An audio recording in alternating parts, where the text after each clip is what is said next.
Should we be looking at the camera at all? Because I'm not. No, don't. I Okay, kind of I try like to glance just at it once in a while, and then if I'm you like, look at it, it's fine. But again, it's not like an exact science. What's up, everybody? Welcome to the Just Send Me the Bill podcast. My name is Brandon Shank, and I'm your host. Today, I'm sitting down with Tim Finn and Katie Noble from RE/MAX Edge Realty, and they are some of the top producers on their team. We caught them fresh off of their trip to Las Vegas for a RE/MAX convention, and they had some great stories to share with us. So thank you for tuning in, and hope you enjoy the show. You guys told tale of having a story about a tiny house. Yes. Explain to me, first of all, what is this tiny house? Do you want to go? A tiny house, if you don't know what it is, first of all, Google it or YouTube it. But Yeah. the tiny house we stayed in was smaller than like a shed. It was Literally could have fit How two many riding square lawnmowers. footage was it? I Oh. wish I knew. Honestly, Was it less like, than like 100? Yes, Oh. easy, all day. absolutely. It was Oh. a glorified shed. And two of you stayed there. Yes. How do There you was- is there even room to like turn? So there was just Not enough room really, for no. like a queen size bed over. Like when you walk in the door, Mm-hmm. there was a little foldable table here, some type of like lawn table, if you will. Yeah, There was pretty much. a bin over there for Like it was a supposed to be a generator. generator for. Well, that wasn't the generator. That was like Was a it? solar power panel. yeah, it was That's a supposed to solar give us power electric. one. But the problem was we went at the end of February, so it was Oh, snowing. no, It was in so- the desert, but it was covered in Yeah, snow. it was Arizona, so we thought it was gonna be warm. Of course. We we're And it wasn't- like, oh, it's the No. desert. No. Yeah, the Grand Canyon had like 8 inches of snow Oh on yeah, it. we Didn't Yeah. were there. It was. So that's it. You just had the little That's foldable lawn gross. table, that little bucket over there, and then a queen size bed. That was all. It would be a small bedroom. Oh. And it was cold. There was Like- frost on all the windows. It was freezing. It was like The walls were cold. 3 degrees when we were was there. very cold. So And we got there at 10 o'clock. So, like, he drove the entire way. shout out to me. I drove Thank from you, Tim. Phoenix all the way there by myself. Thank you. We almost hit Wow. a huge like herd of like It was like elk or something. elk. I think it was yes, elk. it was crazy because we passed Where? the first. Wait, where? We were between It was in Sedona Arizona. and like Williamsburg. Yeah, somewhere in between. But there were, like, I don't know how many. Like, Like a ton literally of them. Like, they were over everywhere. 100. Like at first I saw Were like they just, 3 crossing the moseying road. across the street. Well, there was They were, three like, first, and then out. they went, and then I Yeah. stopped and I positioned the car because I wanted to see him, and there was like a huge herd. Like I'm not There were a kidding. ton of Like them. they were like running all over the like it was crazy. Like running. Yes. It was weird. Yes, I And it thought I was was gonna dark, hit them. So, like, it was hard to tell. But, like, you could, like, when you turn, like, you could see Imagine them all. driving in a snowstorm like this, and you just see all these little bug eyes over there. I'm not kidding. Mm-hmm. It was so weird. It was very weird. So then when we get to where we're staying, like you had to get out, and it was in a It was like a hard pasture. to tell. Okay, but it So- was also snowing. It was snow. I mean, it wasn't snowing when we got there, but it had snowed before, so everything was snow covered. And we had to get Really out snow and like covered. take this chain off the fence. I went the first round, and I had to like open it up and drive in, and we went like 2 miles back. Like straight back. Yes, and it was not a super- road. It wasn't. I mean, was dirt. it was a dirt road, but like Covered maybe in snow. one person had drove past it. Thank God we had an SUV. It's not funny because I was doing like 30, and I was like, I can't slow down, and He's I can't like, I'm stop. not stopping. Like, we're Because just if going I get like, stuck, right through we're getting it. stuck, and I'm not getting out. No, you're not. I'm gonna And call it's dark. and wait. It's dark. It's 10 o'clock, so we can't see anything other than like. I mean, there's no street lights, nothing. We It's didn't just have the car best life. phone signal, so we always made sure we had at least half a tank. That way, if I get stranded, I'm not dying. Yeah, you can keep it warm. I'm- at least. Yeah. Exactly, Yeah. until somebody finds me. So it was very interesting. There was a guy who just recently survived like 24 hours in Ugh, in a a- car underwater. Ugh. His car went off and How? underwater. I completely forget. I watched it on Today, like the news show. Sure. in the morning. He went down and the car went in the water. But how it worked is he had a pocket of air at the top where however long, and he goes. I took turns of literally like going underwater, so I wasn't breathing too much air. And he goes, I did that for 24 hours. That's awful. That's That crazy. sounds He said I terrible. couldn't break the windows. He was like, I was slamming on them. He goes, I couldn't get enough Yeah, they speed say to that break it's the very window. hard to do that in the Yeah. water. So and they found him because they saw the car went off and they pulled him out and they were expecting to find a body and they found him alive. That's He's a college crazy. kid and he was like, "This is what I did to stay alive." And they're like, "Wow." That's crazy. The chances of staying alive during that are slim to right. none. 24 hours under the water. Yeah. No, count me out. I would have been done. I would have went, yeah. No way. Seriously. Okay. What's the closest you've ever come to death? I was just going to say jumping out of the airplane, but it's fine. And the Grand Canyon. We went skydiving. You guys went I mean, that's not really close to death. Yeah, when after the tiny house the next morning we did. I would say I thought I was going to die, but it's fine. Call that a smooth segue, folks. That is perfect. Explain to me how skydiving went. Whose idea was it? Mine. It was Tim's, yeah. Tim's idea. For how sure. did he convince you, or were you on board? Well, it was kind of a joke at first, I feel like. And then he was like, no, seriously, we're going. And I was like, you know what? Like, well, let's do it. It was our first time. So the reason we went to Vegas was for the R4 convention for Remax. Mm-hmm. First time going to Vegas. We decided we were going to go together. Yeah. And we actually, Katie rerouted the flight. Mm-hmm. She said, if we're going to Vegas, and I told myself, if I'm going across the country, I'm going to the Grand Canyon. Stopping at a couple places. I wanted to see it. Yeah. So she said, instead of driving the same route twice, From why don't we Vegas. fly into Phoenix, get a car to go here, and then come here, and we see all new places. Yeah. Yeah. Different So then I was routes like, both ways. well, wait a minute. If we're doing that, like, we're skydiving at the Grand Canyon. Like, it started as a joke, like Katie said, and then I didn't stop. I was like, we're really going to do it. And she was like, okay, I'm down. And we just did it. Yeah, it was scary. And it was weird because it was cold that day. Like, it was... Really? Jumping out of the airplane, like, my face was like they gave us little, like, it was almost like a scarf kind of to pull over your face. Because it was so cold. It was very cold.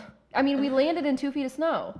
Oh, maybe 3. Wow. It was up to my It knees. was a lot. Wow. Yeah. Now, did they say it was a softer landing because of the snow? Or was it just the same? Oh, no, it definitely was softer. They said I that thought- was, like, the most... It was just That and in cushiony. Sedona was the most snow that they've gotten in years. Mm-hmm. So it was, like, record-breaking. I have the newspaper from when we went because it was in the front page of the Well, paper. I Crazy. was there literally the weekend That it before. snowed. Well, I was there the I remember- weekend yeah, I that you saw guys that, were, yeah. like the weekend before you guys. Because there was a builders 'Cause I was convention, right? I was there yeah. for the builders I was gonna convention. say I didn't know he was going to Vegas for the R4, but So I was there for the builders convention, and people are like, "We haven't had snow in 12 years." oh, know. In 12 years. and then they it haven't all of had a sudden snow. was like And the Grand Canyon was covered. it was And it was- it And was, Red was- Rocks. We stopped at yes. Red Rocks. That was covered. it was so Really? pretty too. Yes. Oh It my was gosh, it was super cool. amazing. It was amazing. It was really pretty. It really was. It was neat. I love when people go global warming. How is Doesn't global exist. warming happening? It's snowing. Like, well, I'm not smart enough to know how it works. but I don't think it's understand one any the of side it. Effects. Sure. Yeah. Okay, so you jumped out of a plane. You went to R4 for Remax. You stayed in a tiny home. Tim drove between, so you guys rented a the whole car. time. All in all, I drove about 8 hours in 2 days. He did. Wow. Seriously. Through the mountains, in the middle Very of the night, thankful all because the I hate dark. driving. Yeah. Wow. But I couldn't be the DJ. I was not allowed to be the DJ. Okay, not the whole Am I wrong? time. Not the whole time. You know, we I did got play to the one request. song that I got we to love. request but- songs here and there, but overall, no. Katie was my co-pilot. Can you please put this in the queue? No. You're driving. No. I can't. You're too busy. No, it was fun though. It was cool. She made sure she told me when to slow down and watch out, and I she chose the am music. a terrible backseat driver. Everybody that I drive with knows it though. Like, But she was in the front seat. it's bad. Okay, whatever. If I'm not driving, I tell everybody, I'm like, oh my God, slow down, stop. Like, even my mom, it's bad. It's bad. I don't know where I get that from. I don't know why I'm so weird about it, but snow driving scares me. I don't like Snow driving's good for you. It builds a good Ohio driver. I need an SUV because my car goes right, like, I press the brakes and I'm not stopping for. Really? Oh, I have an What kind of car do you Elantra. have? Elantra. It's not good. Hyundai. But she's drove it to like hell and back, so it's. It's a little. See, I've got a Hyundai Sonata, and my car's fine. You have four-wheel But drive you just on it? got it last No. year. Yeah, mine's a Yeah. 2011, and I think I want to get an SUV. I want something bigger. The sub. Yeah, just something bigger, four-wheel drive. If I get rear-ended, like maybe my car's not going to be completely smashed, you know? Anyways. Did you just hear somebody close the door? No, it was That the- was the furnace or the fireplace cooling down. Thank you. You're welcome. cooling down. The turkey's done, everybody. I'm done cooking. Cheers. Oh my gosh. Speaking of creepy shit in houses, Have I told you guys the story of when we went through the house and found the mannequin? No. Let's hear it. So it's a fantastic story. So I had a showing for one of my friend's parents. We were going through this house, and all of the doors in this house are shut. Like to every bedroom, to every closet, to everything is all shut. And usually I go through first, but she was kind of splitting off from the group and kind of going this way, and he was going this way, and I followed him at that time. And we are in the living room, and she's walking back towards the bedrooms. I'm talking to him, and all of a sudden, I hear a scream, a blood-curdling scream, and then a door slam. And she comes running out to the family room, and she's like, "There's somebody in there! There's somebody in there! Somebody in there!" And I was like, What happened? What happened?" And she goes, "There's somebody in there, and they're naked." And I was like, "Oh no." "What?" She goes, "They're naked, standing in the middle of the room." And I was like, okay. So I go up to the door and knock on the door. I listen in, nothing's moving. I knock on the door again, I listen in, nothing's moving. So I like turn the knob and I like swing the door open. And Did you like jump back when it happened? Like I looked in and I jumped because this freaking mannequin had hair. It had like it looked real. hair. Oh, it was creepy. And then it had it was like a bed sheet. It was like a homemade toga wrapped around it, like around its body. And then it had the Pistols of the World book laid up against its legs, and then like Star Trek Voyager laid out all around it, like DVDs. So weird. It was the weirdest thing. And then also in this house, every room had, those back scratchers that are like long? Yes. And Yes, they look those like are the little best. hands. There was one in every room. single room. His back This itched. guy had the itchiest freaking back in the That's so world. extra. Oh my gosh. Okay, so what's the creepiest thing either of you have seen on a showing? Ladies first. All right. I wouldn't say this is the creepiest, but it was the most surprising. So I was showing a house and, I opened the door, let my buyers in, and, we're looking around and I'm like, go ahead, take a look around. Like, I'm going to turn the lights on. So I'm turning the lights on and like the one buyer comes over to me and they're like, there's somebody in that room sleeping. And I'm like, what? What? So I go over there and the seller literally was in his bedroom sleeping. And I was like, I hurried up, looked at my sheet. I'm like, oh my gosh, am I at the wrong house? Did I do the wrong time? And I looked at it, I'm like, no, like this is the right appointment, the right lockbox. Like, Yeah, like and how could you? luckily, like he wasn't mean about it. Like he got up, he's like, I'm so sorry, I forgot that we had a showing. So, but it was just. Did you finish your showing? Oh yeah, he got up. He literally got up, got his shoes on, walked outside, went for a walk. Was he like embarrassed at all, or was he just like, oh, what's up, guys? It was more like oh, what's up? Like I'm just gonna go for a walk. I forgot I had a showing. Like. Ignore my bed. Yeah, but and my people were just like, they were like kind of freaked out. But yeah. The confidence it takes to have somebody walk in on you like sleeping and you just are like, I would freak out. hey, what's up, guys? Like, yeah, I'll get out. I'll like, be you right guys back, wanna yeah. do a showing. I would be at least have a half moment of like, oh God. Like who's here? Don't look at me. No, I'm surprised that he got up and left. Like if that was me, I would have been like, come back in like an hour. Like, give me a couple minutes to. No, he got up, got his coat on, and went out. And it wasn't like What a pro. It was probably like springtime. I mean, it wasn't warm out. It was 40s maybe. Like it wasn't like just get up and go. Well, Tim, Yeah. what's the creepiest / strangest thing you've ever seen on a showing? So two come to mind. My first one was when I first got into the industry, the agent who I went on, she did REO properties, so bank-owned properties. So we went to one in North Hill, and she warned us. She said, most of my houses here in the neighborhood usually have squatters inside. And squatters are, if you're not familiar with, it's basically homeless people who stay in the house. So you're not paying rent, you're not doing anything, you shouldn't be there, but you're sleeping there. So she unlocked the front door, and she pushed it with her foot. And as soon as she opened it, like there was a dude laying on the ground sleeping, somebody on the couch, somebody in the chair. Two people jumped up, and it was very filthy and dirty, and they jumped up and they ran out the back, and she just backed up. I mean, it was cool, but like that was weird because it was the first time I ever experienced. I was 18, so it was the first time that I ever experienced somebody in a house like she told us, she was like, be careful, like somebody might be in here, Yeah. stay behind me, like I have my CCW, but I didn't expect somebody to be inside. Yeah. Yeah. So either that one or probably fast forward a year later, I showed this So condo. you're 19. Yes, I showed this condo over in by the valley, Mm-hmm. and there was this woman who Where's Which the valley? ones?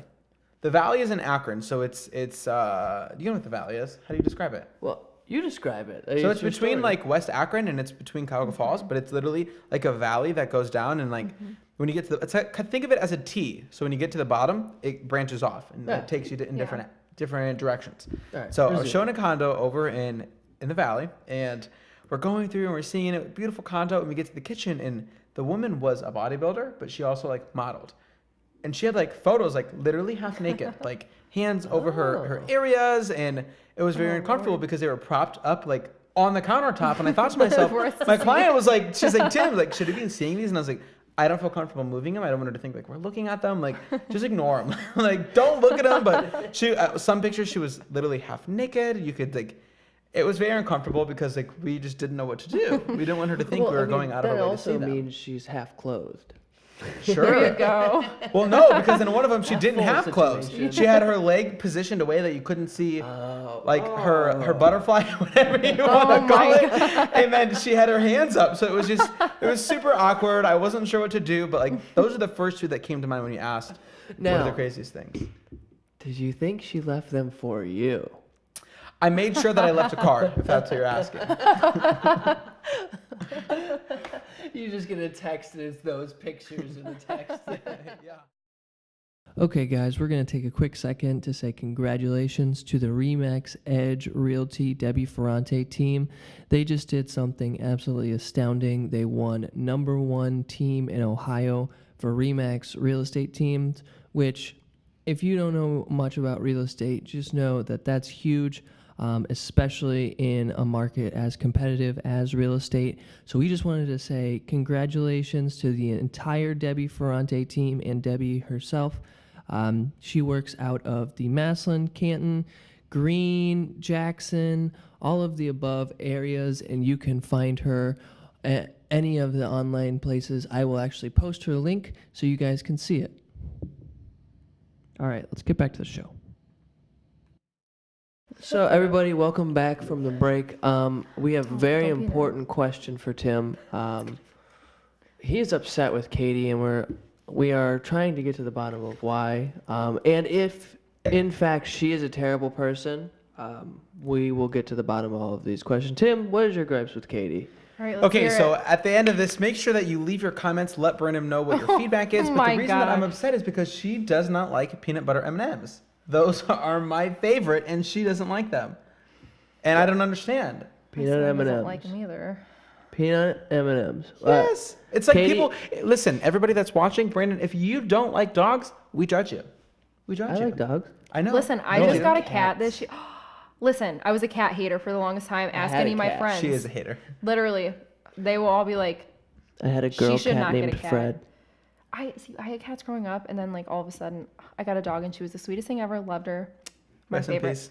Seriously, oh my god, loved her. And then I decided I'm like, I need something that doesn't go outside because I live on a busy road. So I got a cat, and I love Mimi's. So my dilemma is, She's I so love cute. peanut butter M&Ms, and Yeah. she doesn't. So she's Mason likes them. terrible. I took Mason M&Ms. No, Yes, I did. But So he Katie, likes the why normal are ones. peanut M&Ms not okay? Honestly, they're actually okay. I don't mind them. He just doesn't know that. Oh, so you're doing it on purpose? No, So now To give me a hard you're time. lying. I'm not. I don't know what I can really believe anymore. Okay. Sam, I'm kind of on your side. I'm not a big peanut butter guy, but I like peanut M&Ms because they're basically Reese's Pieces, except they're Okay, more you're consistent right. with Sure. the ratio. But what is so interesting is, first of all, shout out to M&Ms because they have caramel, they have the milk chocolate, they have peanuts, they have a coffee out one to that I the saw. bottom. They have and we coffee? hear. I Yes. like that. I They like have a coffee. peanut butter one. They've didn't got know like that. 7 different kinds. The pretzel one is Pretzel? They have actual peanut ones, like with a peanut, a whole peanut. That was my first time. That my first one. The that I yellow mentioned. bag? See, I don't like Wrong. those ones. the dopey M&M. Why are they gonna be dopey? Because he's the tall. He's like, hey, how you guys doing? You don't know the commercials? No, I just eat them. You haven't seen the commercials? No, Maybe I watched too we don't much have TV. cable, so You don't That's- have cable? No. When I moved to my house, We don't just need got cable Netflix. anymore. Now you can get the DirecTV Now. Oh yeah, where you just stream like the Yeah, certain that's what I whatever you have. want. That's what I have here. That's a good pretty idea. awesome. Okay. So what's our next topic aside from Katie not liking M&Ms? Oh my Well, gosh. other than M&Ms that, are good. Katie's a terrible person. Nice. I wanted to kind of get into social media world. We are always on social media. We are always kind of boosting each other's stuff. What kind of tactics have you been really using to reach more of a social media crowd when it comes to how you're posting? Sure. You want to go first, or do you Sure, want me to great go? question. This is a very serious question. Oh, We it's have intense. jokes, and then this is the power hour. Sure. So it's going to depend on in terms of what you're boosting. I think you have to know, and that price point, who's your audience? Who is going to be that buyer? So let's say, for example, it's going to be a $125,000 house in, let's say, Jackson. That's where we're at. I think that would be more geared towards your your 25 to 33-year-old, maybe 35. So I think if you're going to boost it, I personally am going to put the address that I'm boosting in the subject line. From there, I'm going to choose my radius. I like to stay between 5 and 7, maybe 10 if it's something that's been sitting for a while. And then from there, I'm also going to go into the demographics. I'm going to choose that age group of, like I said, 25 to 33, 35, and I'm going to focus on them. I think that that's going to give you more bang for your buck, if you will, than versus doing, let's say, 18 to 23. So that's how I do it. I just base it on each house, like I said, is a little different. You just have to know who's going to be the buyer of that house. And that, of course, comes with your knowledge of the market and your consumer. So, Katie, how do you do it? So I kind of disagree with you with the age point. So for me, my thought, I don't know how this works out, but my thought is like I do all age ranges because my grandma might be sitting on the computer looking and saying, oh, hey, that house might work for her and she's 23, whatever. So Your grandma's 23? No, I'm 23. Oh, okay. If my grandma was looking, though, she might see a house that might work for me if she knows I'm looking. So for that, I do a wider age range. But then I also go into the interests where if you scroll down, there's a spot and I click people who are interested in Zillow or people who are most likely to move. I don't know how they sort that, or people interested in realtor.com. I think they somehow pull the information on who's been on those sites. So I go on that and I do the radius like 5 to 10 miles. I can appreciate what Katie says. By no means am I being argumentative. My only thought process is But she also doesn't like peanut M&Ms. Exactly. So right there is her first strike, and this is her second. So with that, if Granny was sitting on the couch and she said, oh, Katie would love that, and she clicked on it, and I called Grandma's not going to give me your phone number to have me call you. I don't want to overwhelm Grandma with my emails and my phone calls. Right. So that is one impression that I just paid for. If I can pay for someone that I truly get your information, that is more valuable to me. But then again, that's just me. It's how I like to run my business. So. Okay, so I've heard a little bit about some of your professional lives and some of the crazy stories that have happened while real estate and while you've known each other and working for RE/MAX. I'm actually going to start with Tim this time because we've started with Katie pretty much every time this far. Except for last time I started, but go ahead. Well, you're going to start again. Tim, how did you get here? What is your story? Give me, obviously, an abbreviated version of why you are a real estate agent. You're obviously a self-made person. You have done everything by yourself with the aid of Debbie, the broker of RE/MAX Edge Real Estate, and you've come far. Even Debbie said, as soon as you hit 23 is when you really hit your stride. And she says that's really the kind of the magic number for it. But I want to know how'd you get up to there? Interesting. So I joined RE/MAX. I was turning 23. So, in terms of what? Do you want to know, like, from a specific age group, or like, what are you asking? I want to know what is your story. What gave you the gumption to want to continue? Because most people And Katie, you are one of the people that I would also put in this category. Most people don't have the self-drive to want to excel in the position that, like you do.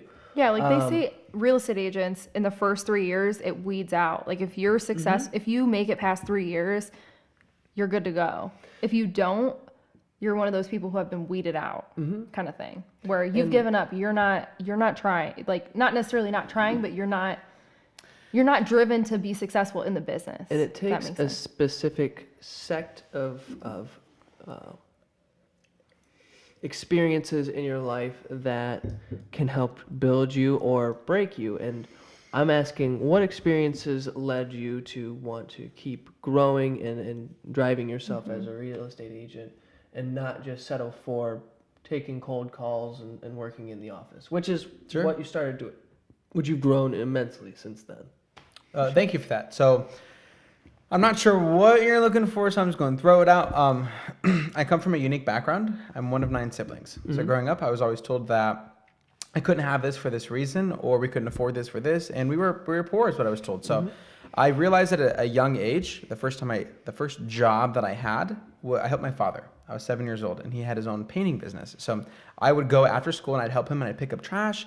As long as, like, back then we had those color cards. Do you remember when you were bad? Like, you got like a blue card or a green card. Yes. As long as my card didn't get turned, I was allowed. My mom would drop me off to help him, and I would pick up his trash. And he would always give me cash money. And I never at 7 years old to like get money, it was crazy to me. Like it was so crazy because I would go home and I'd have an envelope and I'd put my money in there, and it was like my money. Like that was mine. Nobody could take it from me. No one could. Like it was just my money that I earned. So I learned the value of $1 very young, but I also realized like if I wanted something, my mom would always say, we're poor, I can't afford that. So I realized like if you wanted it, I had to take it from the envelope. So I learned the value of $1 very quick, but I also learned like if you want something, you have to get it. Growing up, we were also told I can't pay for your school. You can't go to college because we're poor, we're this. So in my brain, I thought to myself like, I always wanted a college degree. That's something that was very important to me. So I wondered like, how can I get that? And I met an agent when I was 16 years old, and she was making well over 200 grand, and she seemed like she was doing very well. And I was like, well, what do you do? And I remember, oh my gosh, I remember the first time I met her, and she had a nice Lincoln, and she walked in and she had this expensive bag, and she was like, I sell real estate. And I thought, oh my gosh, like, well, my father paints houses, and I could see like that we took this house that didn't look too appealing, if you will, and we made it amazing in 2 days. So she turned 18. I thought I wanted to go into the military. Wasn't quite the path for me. Came back and I thought, my parents aren't going to pay my way through school. I don't want to take out, let's say the average rate for debt when you get out of school is 28 grand. I thought if I can pay 5 grand to get a real estate license and get up and running, and then pay and fund this money over here versus taking out $28,000 worth of debt, to realize I could have done 5,000. So I got my real estate license right out of the gate. Always worked 2 jobs. That agent, shout out to her for introducing me into the industry and the potential. She took me under her wing. I saw the foundation of what it looked like to be successful.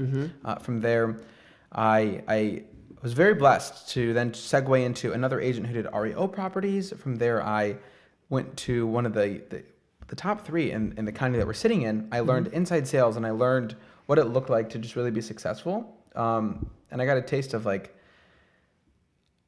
it's you. Like if you want it, you got to do it. And if you don't do it, I can't call anyone and say like, hey, let me borrow X amount of dollars for my rent or for my this. Like it's you or you don't have it. If you want food, you got to get it. So I think that's a big reason as to why I've gotten to where I'm at. And also like I grew up without, not like I grew up without a lot of things. And my number one goal in life is to buy my mom a house.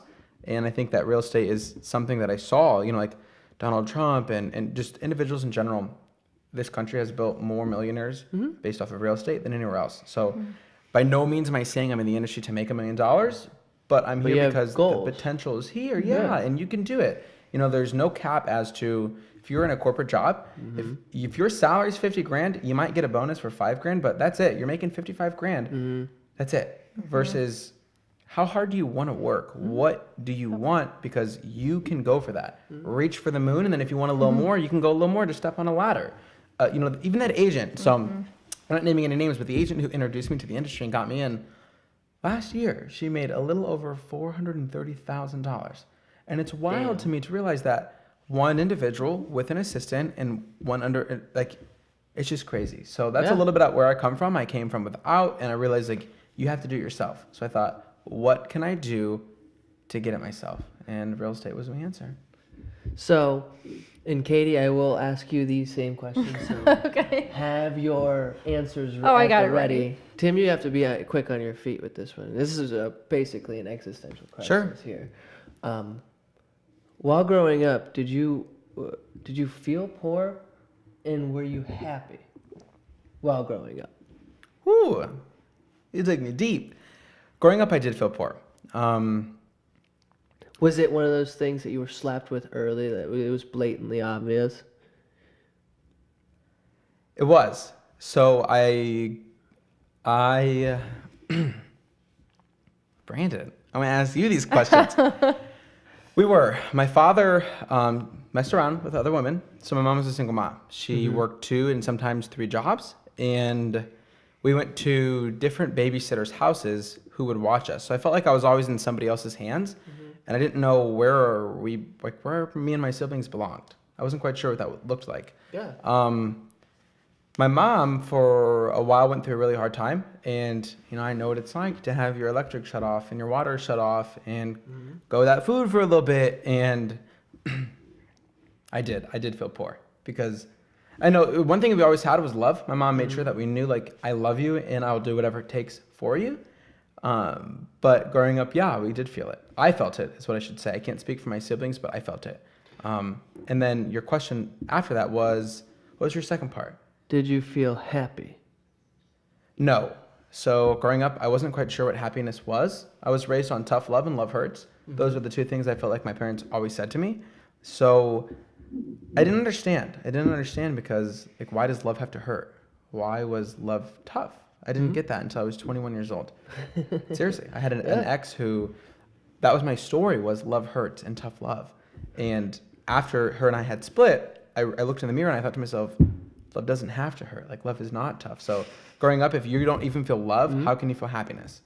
So yes, growing up I did feel poor, and no, growing up I wasn't happy. But I can say today I am happy.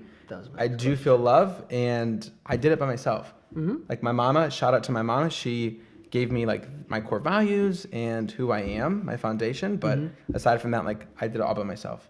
So No, yeah. And that's awesome. And that's kind of what I was getting at with the question, is what built you up to be that agent. And Katie, I'm glad that both of you are in here today, because you're both unique individuals, because you have self-built backgrounds. And you both are 23, some of the youngest agents in RE/MAX, which still green, obviously, still learning, always learning. Actually, we are the 2 youngest in RE/MAX. Yeah. Us 3 right here at this table. When's your birthday? November 2nd, 95. Okay, so you're the youngest. Hey. You are. Us 3 You're right the here are youngest. the 3 youngest in the company. So, but what I'm saying is, you two especially are self-built where it comes that you came into RE/MAX and you started from really nothing when it comes to, I mean, you both came from different agencies. Yeah. But really you're starting from square one, and you guys are very far Right. along today. Katie, same questions that we had for Tim. Okay. What built you to be where you are today? So mine is, I feel like, super like cliche, if that's the word. I don't know. I used We to always love watch cliche. HGTV. Like, that was my thing. Like 15, like I'm Chip sitting and on the Joanna? couch. Yeah, oh, I'm watching it, like whatever. And so my parents thought about, they had never bought any investment properties, but my sister was going into college, and, they're like, hey, like, being in a dorm is very expensive. So they thought about buying an investment property.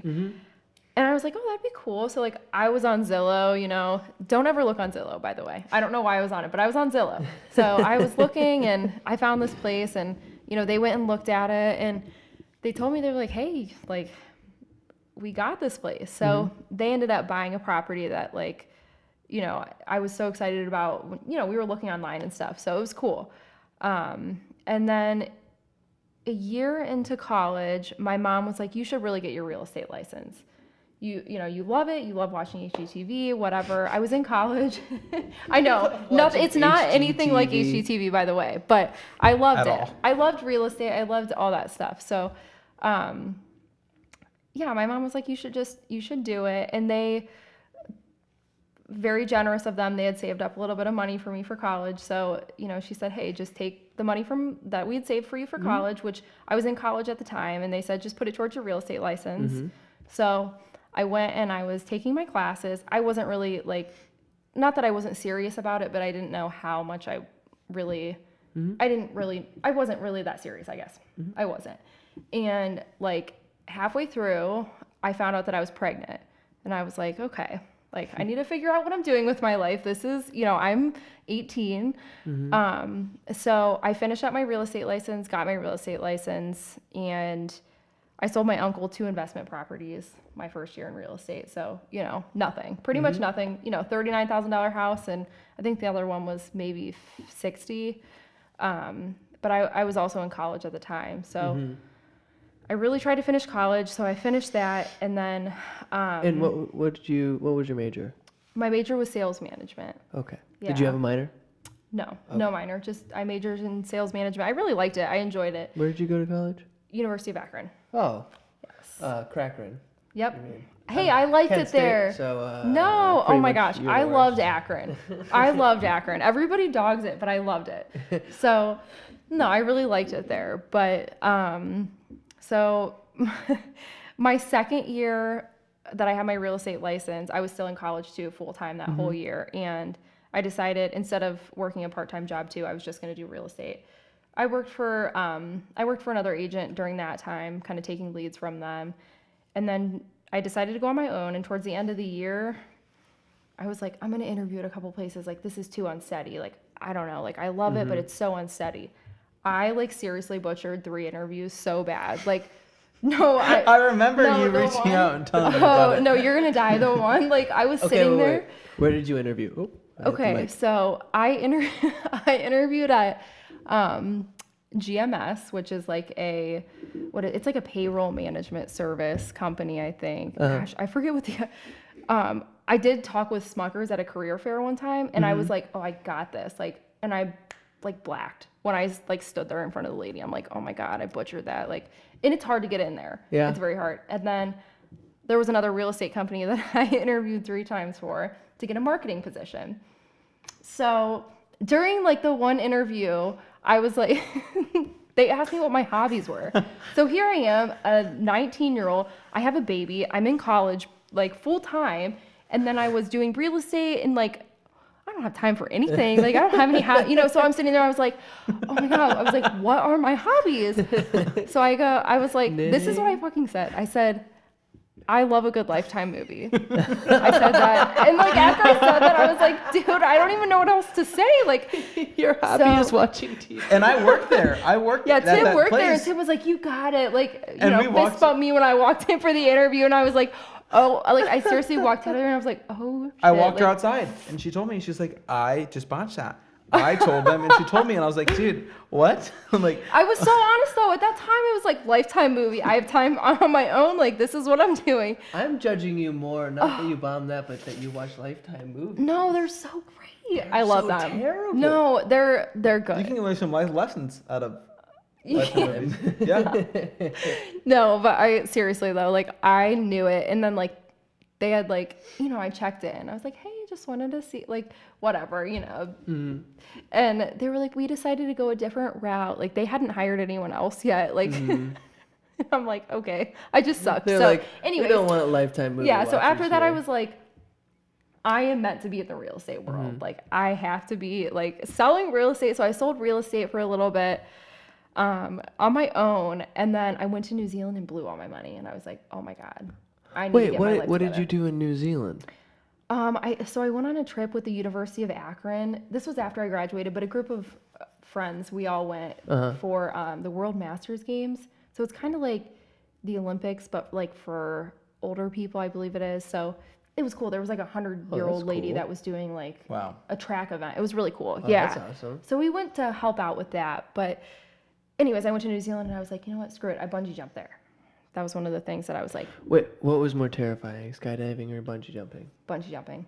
That's I don't what I've know heard. why. It's just, I've I heard think it's that. because I'm by myself. Like, you're by yourself and you just like, you have to do it on your own versus someone else behind you like, oh, let's do it. Let's Yeah. jump. Like, so blew all my money there. And I was like, I need to get a job. So, a job, whatever. Not that real estate isn't a job. It's just being on your own, was I 20 at the time, 19, 20? I don't know. But it's hard. Nobody our age is buying houses. No. Their parents may feel like you're too young. So it's like, it's kind of a weird situation. Even if, we know what we're doing. Yeah. But so then I got a job doing marketing for a top agent in the Bath area. And she is the sweetest lady. I learned a lot from her.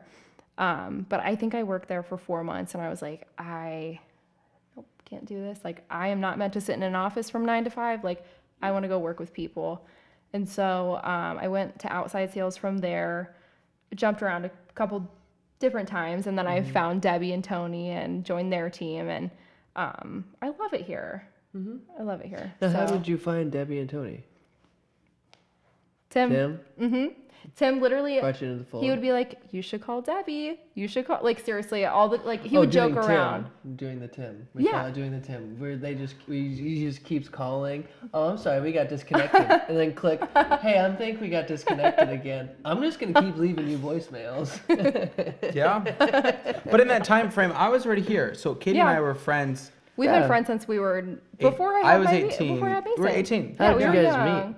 We had a mutual friend. And then she knew that I got my license a little bit before she did, and she messaged me on Instagram. Shout out to Instagram, and she said, "We're doing pretty good." Social media. She asked. She said, "So you're in the real estate industry," and she asked me questions, and I was always just open to answer them. And from there, we just built a bond. We always stayed in touch, and then from there, we just the bond got a little stronger, and I just kept saying come over here because I knew that Debbie and Tony, the owners and broker of Remax Edge, they had a strong foundation. They had they're amazing people when it comes to knowledge, guidance, and even just being mentors. Sure. So I just felt that she would fit in here, and she would really succeed. So I agree. Yeah. So Katie. Yes. You had a kid, a son. Mason. Yes. When you were 18? 19. Almost beat teen pregnancy. Almost. I remember one of my friends, she turned 20 and she was like, I beat teen pregnancy. And I was like, oh God. I was like, seriously, I was a month off, but it's fine. Go ahead. So how has juggling that with real estate been? Okay. So I feel like that's my motivation. He was my motivation to get my shit together. We lived with my parents for 3 years. Yeah, almost 3 years.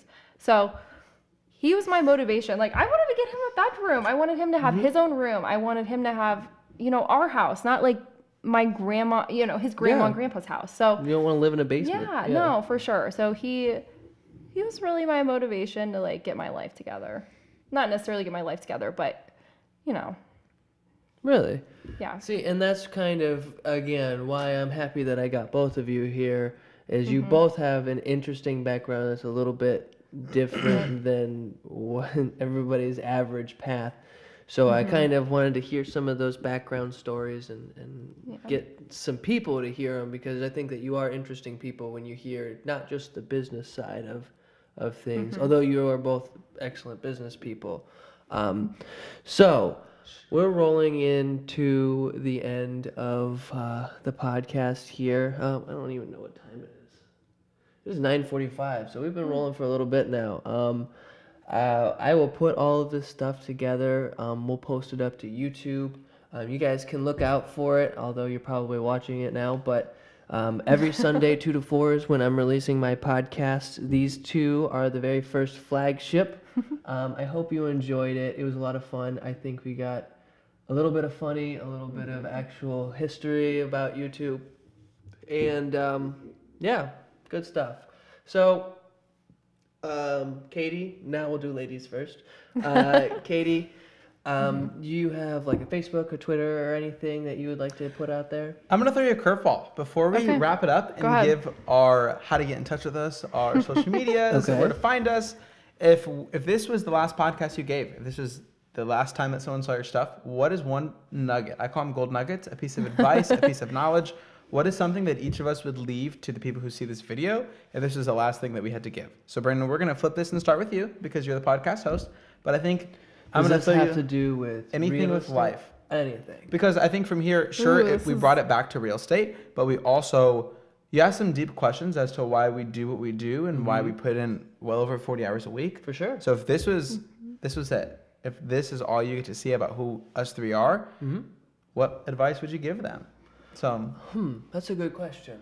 I might make that an actual regular part of the show. I like that. Shout That's a out to good Tim idea. Finn because Tim Finn. I pull that out of my spirit. But go ahead. We'll let you name it. It'll be a segment in the show. Let me think.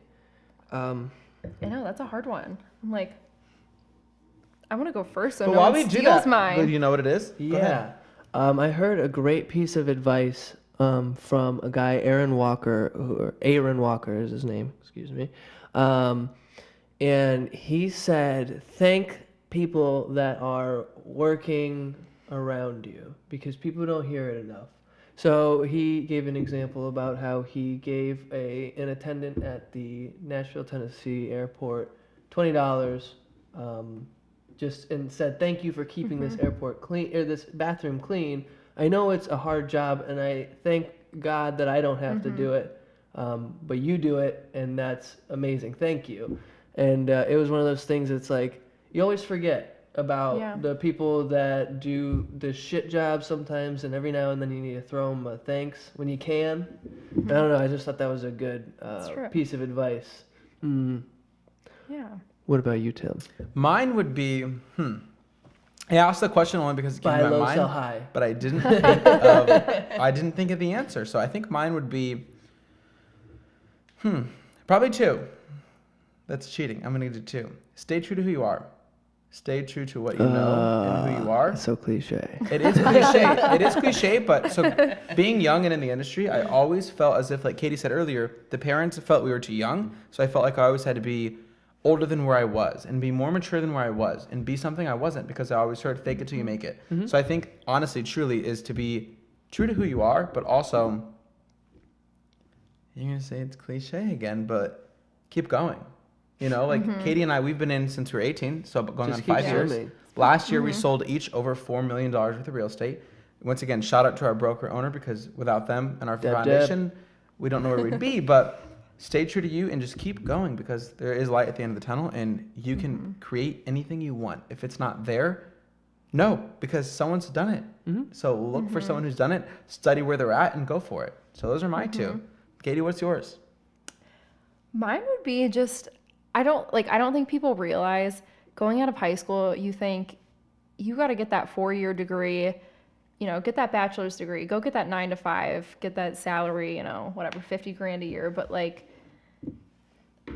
I don't know, there's other ways to do things. You don't necessarily, college isn't for everyone.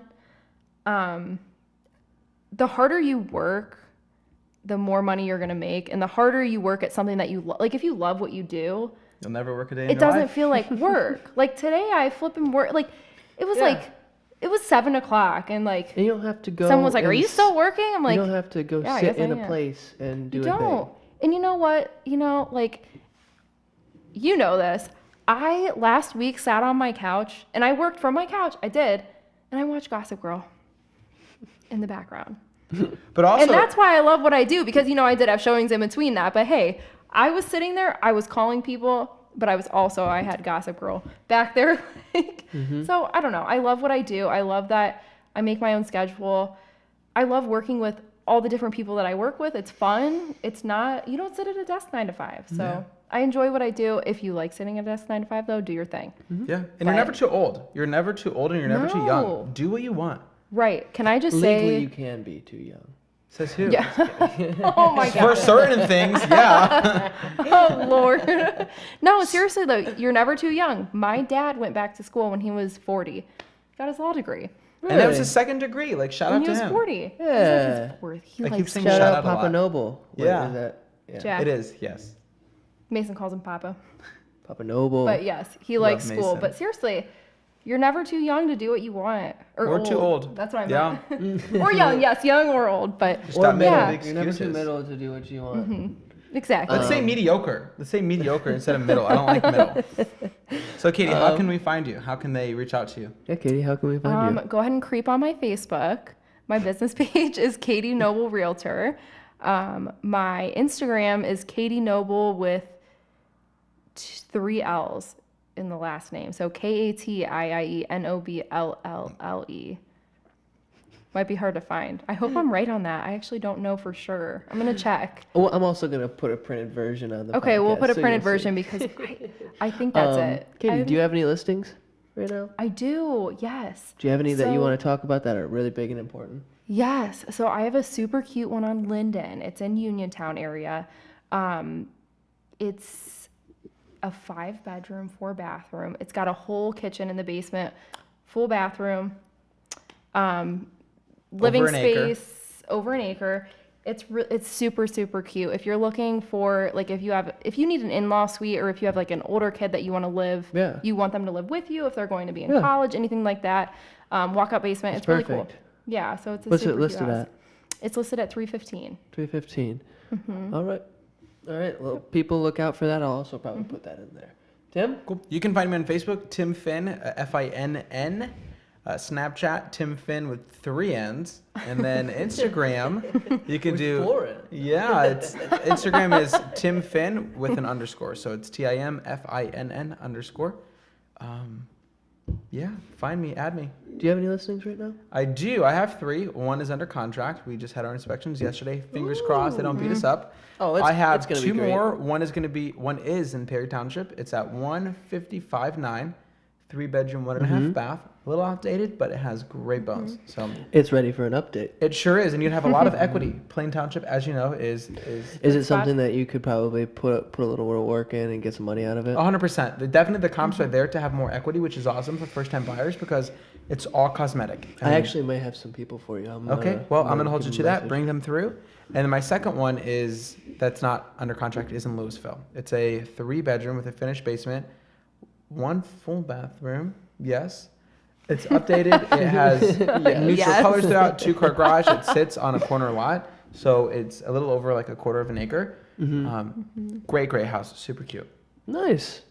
All right, folks, thank you very much for tuning in, and thank you guys very much for joining me and spending this night with me. It's Yeah, been a long time coming, and it's finally great to get this thing off the ground. sure. Brandon, thank you for having us. Everyone, Thank make sure that you. you like and subscribe to his podcast. He's going to drop a lot of knowledge and bring in a lot of different people from different backgrounds. So make sure that you like and subscribe. Oh, Thanks yeah. for having us, man. Have a lot of fun.